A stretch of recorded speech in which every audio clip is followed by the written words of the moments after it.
Kau mingo ana ngā tauira me ngā kaiako o te kura takawainga o Kawerau i te kōrero a te minita i ngā take mātauranga a Anne Tolley i runga i te reo irirangi i ki ake rā ia kei te katia te kura a te mutunga o tēnei tau. Mō ēnei me te tokomahatu o ngā tauira o te kura takawainga o Kawerau.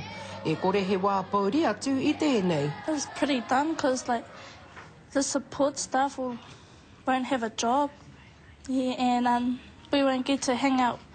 We'll have to hang out with the older kids as well as our own age group.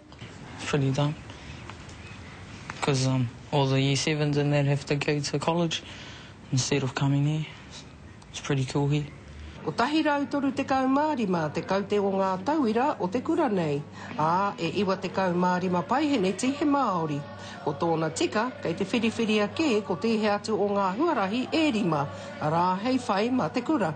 What we don't accept is when we're given no option for the intermediate school to remain. And this is prior to that information being put in front of our parent community. Ko te tūmanako me hara mai kōrero ki ngā mātua. Tēra te kōrero tuatahi.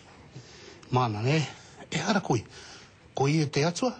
E ai ki te rīpoata a Ero i te tau kua hipa, i eke panuku nā mahi a te kura ki ngā taumata ōrunga. What's happened here is we have a school that is just starting to fly high and it's having its wings clipped and maybe having its wings severed.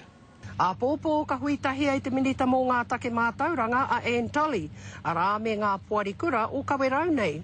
Hoi anō a te praere e tū mai nei, ka whakahaere hi ai he hiko i porotehe, e te hāpori o Kawerau me tēnei kura hoki. If the minister is truly focused on providing the best education for the kids of Kawerau, then they would retain an intermediate school. He taumaha te kaupapa, he poto te wā. Ko Hinerangi Goodman, mō te karere.